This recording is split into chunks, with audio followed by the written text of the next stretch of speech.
ஒரு மனிதன் எங்கேயாவது புதையல்கள், பொக்கிஷங்கள், ட்ரெஷர் தேடி தேடி அலைந்தான்.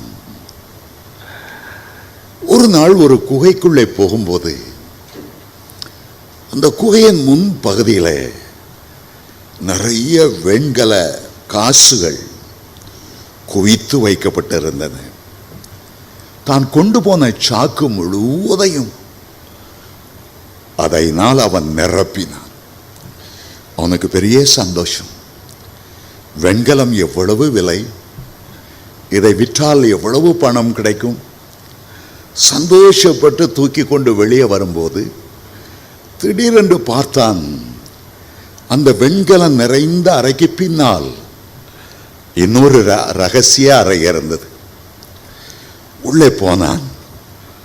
இப்போ உள்ள பார்த்தால் அவ்வளவும் தங்க காசுகள். தங்க காசுகளை கண்டதுதான் எல்லா வெண்கலத்தையும் வெளியே கொட்டிவிட்டு அந்த தங்க காசுகளை உள்ளே அள்ளி போட்டான். ஒரு சுமைக்கு ஏற்றபடி தங்க காசுகளை அவன் அள்ளி எடுத்தான். புறப்பட ஆயத்தமாக போது தங்கம் குவிந்திருந்த அந்த இடத்து பக்கத்தில் இன்னொரு அறை இருக்கிறதை கண்டான். அந்த அறைக்குள்ளே போனால் இதுவரை அவன் பார்த்திராத ஒரு பெரிய மகிமை ஒளி வீசும் அந்த பொருட்கள் அங்கே இருக்கிறதை அவன் பார்த்தான். தங்கத்தை விட கோடி கோடி கோடி மடங்கு விலையேறப்பட்டவை. அதை பார்த்தால் அவனுடைய முகம் பிரகாசிக்கிறது. கொஞ்சம் கையில் எடுத்தால் கையில் அவ்வளவு பிரகாசம்.